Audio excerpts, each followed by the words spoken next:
সম্মানিত ভাই ও বোনেরা, আসলে আমরা সকলেই একই স্রষ্টার কাছ থেকে এসেছি। আমরা এই দেশে একই আবহাওয়ায় মানুষ হচ্ছি।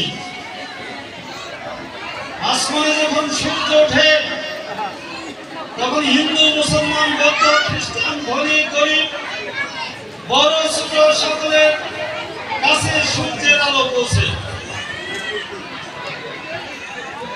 আসমানে যখন চাঁদ ওঠে সেই চাঁদের আলো হিন্দু, মুসলমান, বৌদ্ধ, খ্রিস্টান সকলের ঘরে সমানভাবে যায়।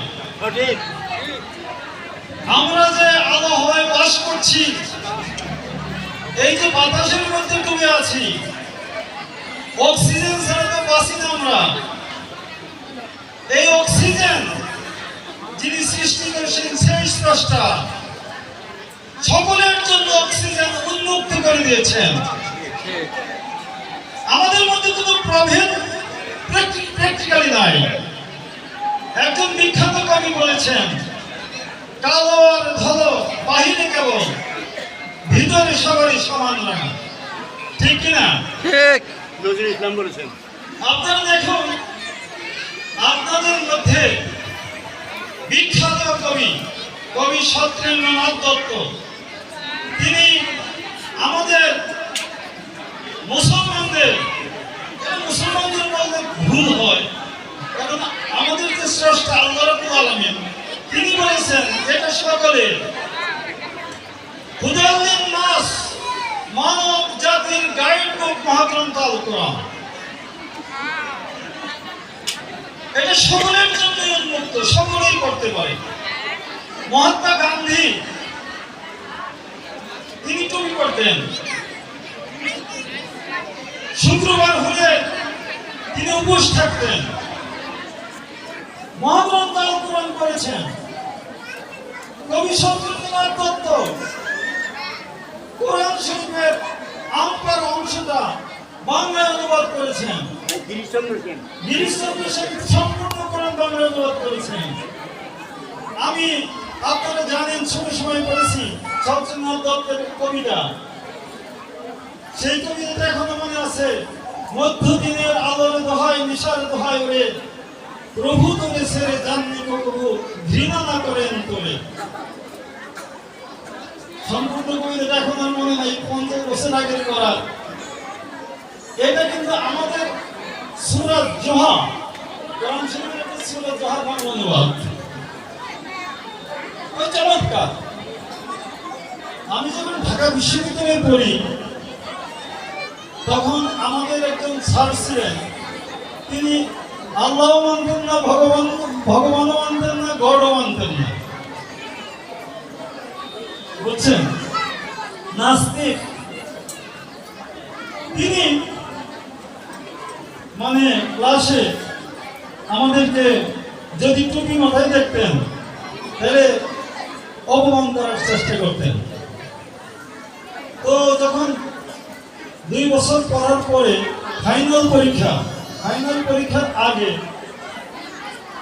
আমাদের ছাত্ররা, আমাকে যারা ভালোবাসে, ছাত্রীরা বলতো যে, দাদা ভাই তুমি তো টুপি পরো,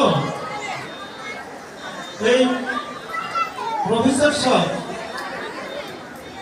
যিনি আল্লাহ মানেন না, ভগবান মানেন না, গৌর মানেন না, ঈশ্বর মানেন না, তিনি কিন্তু ভাইবাতে আপনাকে জিরো দিয়ে দিলেন। আমি বললাম যে ঠিক আছে, আমি যাবো, টুপি বলি ওটা অবস্থায়। মনে মনে কিছু যুক্তি আমি দাঁড় করালাম। কবি রবীন্দ্রনাথ ঠাকুর, বিশ্বকবি, তিনি টুপি বলেছেন। ঈশ্বরচন্দ্র গুপ্ত, ঈশ্বরচন্দ্র বিদ্যাসাগর দুজনেই টুপি বলেছেন। বঙ্কিমচন্দ্র টুপি বলেছেন, তাই না? মানে এটা হলো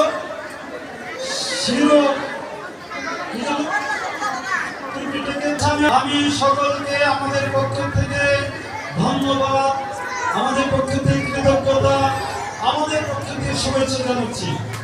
সর্বোপরি আমি এই কথাটা ঘোষণা করছি, যে কোনো ধর্মের লোক মানুষের অকল্যাণ কামনা করতে পারে না। ঠিক যে কোনো ধার্মিক মানুষের কল্যাণের জন্য নিজের জীবন বিলিয়ে দেয়।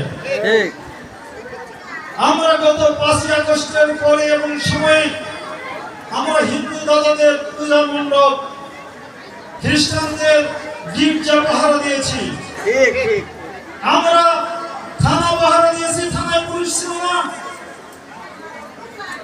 মানবতার কল্যাণে আমরা যদি ক্ষমতায় যেতে পারি, সকলের জন্য ন্যায় ইনসাফ প্রতিষ্ঠিত হবে, সকলের জন্য কল্যাণ হবে। ঠিক ইনশাআল্লাহ আমরা সকলের কল্যাণে কাজ করব, কারো মর্যাদা হবে না, সুন্দর কারো কথা। মর্যাদা ক্ষুণ্ণ হবে না। ঠিক আছে আমি আপনাদেরকে এই নিশ্চয়তা দিয়ে আপনাদের প্রতি আবারও কৃতজ্ঞতা জানাই। আপনারা আমাকে দাওয়াত দিয়েছেন, এই জন্য দিদিদেরকে, মাদেরকে সম্মান জানাই। আপনারা আপনাদের অনুষ্ঠান করেন, আপনারা আপনাদের অনুষ্ঠান সব সময় মর্যাদার সাথে করবেন, আত্মসম্মানের সাথে করবেন, স্বাধীনভাবে করবেন। কেউ যদি কোনো কথা বলে, আমরা আপনাদের সাথে লড়াই করবেন। আপনারা ভালো থাকুন, সকলের কল্যাণ হোক। সকলকে আবার প্রীতি শুভেচ্ছা জানিয়ে আমার বক্তব্য শেষ করছি। ধন্যবাদ সবাইকে।